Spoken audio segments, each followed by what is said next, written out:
जय हिंद दोस्तों। Karma is a बिच। इसका मतलब अगर मैं आपको बताऊं तो इसका मतलब ये है कि आप जो भी धत्कर्म अपने इस जन्म में करेंगे, उन सभी धत्कर्मों का जो फल स्वरूप आपको कर्मा मिलेगा वो आपको इसी जन्म में भुगतना होगा। ये मैंने नहीं कहा है, ये कहीं से लिखा हुआ चला आ रहा है, जो कि हम सभी लोग मानते भी हैं कि भैया जो आपने किया है वही आपको इस जन्म में भोगना भी पड़ेगा। मतलब बाद के लिए हिसाब किताब कुछ भी नहीं बचेगा। और ये चीज़ हर एक चीज़ पे लागू होती है। मतलब आप कुछ अच्छा करेंगे तो आपके साथ अच्छा होगा, आप कुछ बुरा करेंगे तो आपके साथ बुरा होगा। अब ये लोगों को डराने के लिए कहा गया है या वाकई सचमुच ऐसा होता है, ये सभी की अपनी अपनी व्यक्तिगत राय होती है। क्योंकि अगर ऐसा होता तो बुरा करने वाले बुरा ना करते, लेकिन फिर भी बुरा करने वाले दिल खोल के बुरा करते हैं और अच्छा करने वालों की गिनती चुनिंदा लोगों में होती है। अब मुद्दा ये है कि कुछ समय पहले की बात है, मतलब 4-6 पहले महीने के पहले की बात है, जब ऐसा लग रहा था कि भाई अर्णब गोस्वामी के पीछे कई लोग पड़े हुए हैं और इतनी इस कदर से पड़े हुए हैं कि उस इंसान को मिटा के रख देंगे। और अच्छा, अर्णब गोस्वामी की फ़ैन फॉलोइंग भी उतनी है जितनी उनके हेटर्स हैं, उतने ही उनके लवर्स भी हैं। तो इसीलिए उनके हेटर्स ने तो बिल्कुल ऐसे बिसात बिछा दी थी कि भैया अब तो ये बंदा गया जर्नलिज्म के लिए काला दिन। जिस दिन अर्णब भाई साहब जो है गिरफ्तार हुए थे, उनके घर से उनको बाकायदा घसीट के लेके जाया गया था। उस दिन लोगों ने कहा था कि भैया जर्नलिज्म के लिए काला दिन है और अर्णब गोस्वामी के साथ सही हुआ, उस इंसान को तो रिपोर्टिंग करनी नहीं आती। और मतलब कई लोगों ने कई तरह की बातें करी थी, जो शायद एक समय पे अर्णब गोस्वामी से कंधा मिला के चलने के लिए तरसा करते थे। बात वही होती है ना कि हाथी चले बाजार कुत्ते भौंके हजार। तो इसी कहावत के ऊपर जब हाथी बाजार में निकला तो कुत्तों ने भौंकना शुरू कर दिया। और उनका भौंकना बंद हुआ नहीं, क्योंकि लग रहा था कि अब तो इसका समय ख़त्म। और लोगों ने पलट के देखने की कोशिश भी नहीं करी कि भैया आने वाला समय हमारे लिए क्या रखा हुआ है। लेकिन समय की सबसे अच्छी बात यही है कि वो पलटता है, चाहे अच्छा हो या बुरा हो, वो पलटता ज़रूर है। इसीलिए कभी भी जब आपका समय ज़्यादा अच्छा चल रहा हो तो लोग ये कहते हैं कि भैया ज़्यादा खुश मत हो, ये समय भी बीत जाएगा। और जब आपका बुरा समय चल रहा होता है तब लोग यही लाइन कहकर आपको मोटिवेट भी कहते हैं कि भैया ज़्यादा दुखी मत हो, तेरा समय बदल जाएगा। अब यही चीज़ हुई है इस समय अर्णब गोस्वामी के साथ, और लगातार उनके आसपास इतनी अच्छी अच्छी खबरें आ रही हैं कि उनकी खुशी का ठिकाना नहीं है। और जाहिर सी बात है वो दिखेगा भी। तो बरखा दत्त को उन्होंने एक बहुत अच्छा जवाब दिया है, वो आपको बताऊंगा। लेकिन उसके पहले आपको एक दूसरी खबर बता दूं, जिसमें कि उनके अगेंस्ट लगा हुआ चैप्टर प्रेसिडेंशियल का जो केस था वो बंद कर दिया गया। तो खबर कुछ ऐसी है कि रिपब्लिक टीवी ने सूचना दी है कि मुंबई पुलिस के द्वारा न्यूज़ एंड मीडिया समूह के विरुद्ध दर्ज की गई सभी चैप्टर प्रेसिडेंसिंग को रद्द कर दिया गया है। चैप्टर प्रेसिडेंसिंग्स निवारक प्रवृत्ति की होती हैं और पुलिस संदेह के आधार पर किसी व्यक्ति अथवा संस्था के विरुद्ध इसका उपयोग कर सकती है। रिपब्लिक टीवी ने सोशल मीडिया पर इसकी सूचना देते हुए कहा कि हमें ये बताते हुए खुशी हो रही है कि रिपब्लिक मीडिया नेटवर्क के प्रमुख संपादक अर्णब गोस्वामी के विरुद्ध मुंबई पुलिस द्वारा शुरू की गई सभी चैप्टर प्रोसीडिंग्स को पूरी तरीके से रद्द कर दिया गया। ये सत्य की जीत है और उनकी हार है, जो भारत के सबसे पसंदीदा न्यूज़ ब्रांड के विरुद्ध साजिश का रच रहे थे। रिपब्लिक ने आगे कहा कि इन चैप्टर प्रोसीडिंग्स के साथ रिपब्लिक के खिलाफ किए जा रहे सारे षड्यंत्र भी खत्म हो गए हैं। सत्य को कहने का साहस रखने वाले राष्ट्रवादी मीडिया नेटवर्क के लिए ये एक बड़ी जीत है। साथ ही प्रवर्तन निदेशालय का ऑर्डर भी यही है कि हमारे खिलाफ लगे गए सारे आरोप मनगढ़ंत हैं, गलत हैं, निराधार हैं। रिपब्लिक ने अपने स्टेटमेंट में कहा कि जो वास्तविक अपराधी थे, साजिशकर्ता थे, आज वो हार चुके हैं। और रिपब्लिक की ये जीत सत्य कहने के लिए, लोगों के हित को प्राथमिकता देने के लिए और राष्ट्र को सर्वोपरि रखने के लिए अर्णब गोस्वामी की विरासत का परिणाम है। अपने समर्थकों का धन्यवाद देते हुए मीडिया नेटवर्क ने कहा कि उन सभी समर्थकों का हृदय से धन्यवाद जिन्होंने हमेशा साथ रहकर सत्य की लड़ाई लड़ी और ये साबित किया कि सत्य कभी भी पराजित नहीं हो सकता, चाहे झूठ कितना भी क्यों ना चिल्लाए। मुंबई पुलिस ने कथित मुट्ठीभर साक्ष्यों के बल पर रिपब्लिक टीवी को टीआरपी घोटाले में घसीटने का प्रयास किया।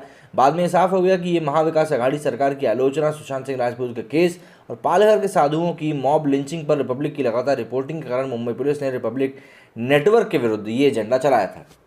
इस तरीके से पूरी बात क्लियर हो गई है और अब जो इनके अगेंस्ट केस चल रहा था वो भी बंद हो गया है। अब लेकिन इन सभी चीज़ों के बीच में मैंने कहा ना, वो इनको हिरासत में लेने वाली जो घटना है वो काफ़ी ज़्यादा चर्चित हो रही है। ऐसे में एक समय था जब अर्णब गोस्वामी भाई साहब, पूरी खबर आपको बताते हैं कि करके तभी मज़ा आएगा।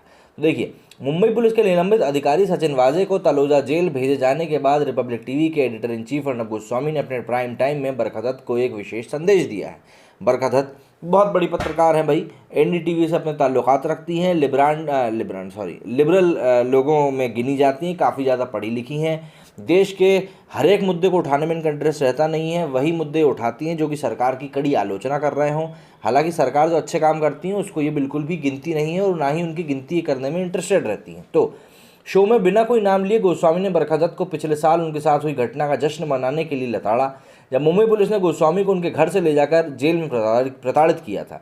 शुक्रवार के प्राइम टाइम में अर्नब गोस्वामी लुटियन पत्रकारों और मीडिया संस्थानों पर बरसे। डिबेट के 46 मिनट 19 सेकंड के स्लॉट पर अर्नब ने सीधे बरखा दत्त को उनकी अवैध गिरफ्तारी पर जश्न मनाने और सचिन वाजे जैसे भ्रष्ट अधिकारी के कर्मों का महिमा मंडन करने के लिए लताड़ा।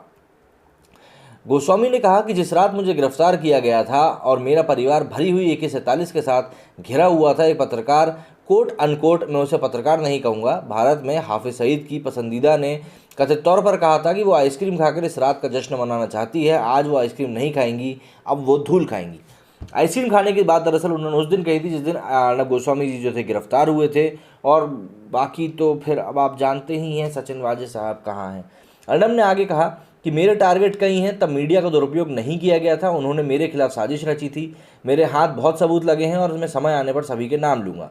गौरतलब है कि 4 नवंबर 2020 को जब अर्नब को 40 मुंबई पुलिसकर्मियों उनके घर से खींचकर अपने साथ ले गए थे, उस समय बरखा दत्त ने आइसक्रीम खाने की बात अपने ट्विटर पर लिखी थी। आज उसी ट्वीट के जवाब में अर्नब ने अपना संदेश दिया है। मालूम हो कि बरखा दत्त की फ़ैन फॉलोइंग आतंकियों में भी है। उन्हें लश्कर-ए-तैयबा का हाफिज सईद फॉलो करता है। एक इंटरव्यू में सईद ने बरखा को सराहते हुए कहा था कि भारत में बरखा दत्त जैसे लोग भी मौजूद है, बहुत अच्छी बात है।